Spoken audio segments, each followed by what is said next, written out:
எல்லாருக்கும் வணக்கம். இன்றைக்கி நம்ம பார்க்க போகிற ரெசிபி என்னென்னு பார்த்தீங்கன்னா, நாட்டுக்கோழியில் சிந்தாமணி ரெசிபி தான் வந்து பார்க்க போகிறோம். நல்லா காரசாரமாக எப்படி செய்கிறதுன்னு பார்க்கலாம். ஒரு வடச்சட்டியில் ஒரு 4லேருந்து 5 டேபிள் ஸ்பூன் அளவுக்கு நல்லெண்ணெய் ஊற்றிக்கோங்க. இது நல்லா காஞ்சதுக்கப்புறமா அதில் கடுகு சேர்த்திக்கோங்க. கடுகு நல்லா பொரிஞ்சதுக்கப்புறமா காரத்துக்கு வரமிளகாய், இது வரமிளகாயில் மட்டும்தான் செய்ய போகிறோம், வேறு எந்த பொடியும் ஆட் பண்ண போகிறதில்ல. அதனால் வரமிளகாய் வந்து கொஞ்சம் அதிகமாக சேர்த்திக்கோங்க. அப்புறம் இதில் வந்து ஒரு இனுக்கு அளவுக்கு கருவேப்பிலை வந்து சேர்த்துட்டு இது எல்லாத்தையும் நல்லா வந்து வதக்கி விடுங்க. இந்த காரம் வந்து வரமிளகாவோட காரம் எண்ணெயில் நல்லா இறங்கணும். வரமிளகாய் மட்டும்தான் சேர்த்துறதுனால இது காரசாரமாக இருக்கும், நல்லா சூப்பராக இருக்கும். இப்போது நாட்டுக்கோழி வந்து இதில் சேர்த்திக்கலாம். இது வந்து பார்த்திங்க அப்படின்னா ரொம்ப சின்ன சின்ன பீஸாக தான் வந்து கட் பண்ணணும், பெரிய பீஸாக போடக்கூடாது. சிந்தாமணினாவே சின்ன சின்னதாக தான் இருக்கும். குட்டி குட்டி பீஸாக வந்து கட் பண்ணி வந்து போட்டுருங்க. போட்டுட்டு வந்து நல்லா வதக்கி விடுங்க. வரமிளகாயுடைய காரம் வந்து நல்லா சிக்கனில் வந்து இறங்கணும், அந்தளவுக்கு நல்லா வந்து பிரட்டி விடுங்க. வரமிளகாய் எண்ணெயிலேயே கொஞ்சம் நேரம் வந்து பொரியணும், அப்போ தான் வந்து அதனோட காரம் எண்ணெயில் நல்லா இறங்கும்.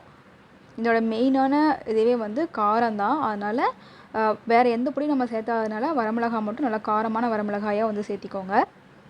இது எல்லாத்தையும் நல்லா கலந்து விட்டுட்டு இப்போ தேவையான அளவுக்கு உப்பு வந்து சேர்த்துருங்க. உப்பு சேர்த்துட்டு கொஞ்சமாக வந்து ஒரு அரை டேபிள் ஸ்பூன் அளவுக்கு மஞ்சள் தூள் சேர்த்துட்டு இது ரெண்டுத்தையும் நல்லா வந்து பிரட்டி விட்டுருங்க.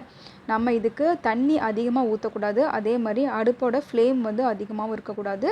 ரொம்ப சிம்மில் தான் வந்து வச்சு நம்ம வதக்க போகிறோம்.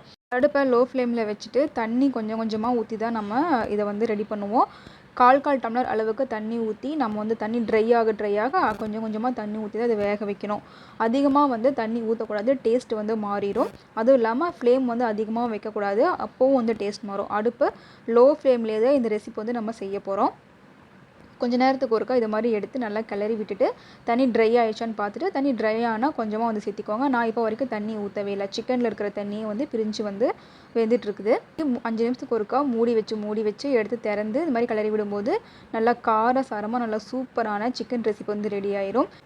சுடு சாதத்தில் நல்லெண்ணெய் விட்டு இந்த சிக்கனை வந்து போட்டு சாப்பிடுங்க. அதே மாதிரி ரசம் சாதத்தோட சூப்பராக இருக்கும். கண்டிப்பாக இந்த ரெசிபி மஸ்ட் ட்ரைங்க, கண்டிப்பாக ட்ரை பண்ணி பாருங்கள்.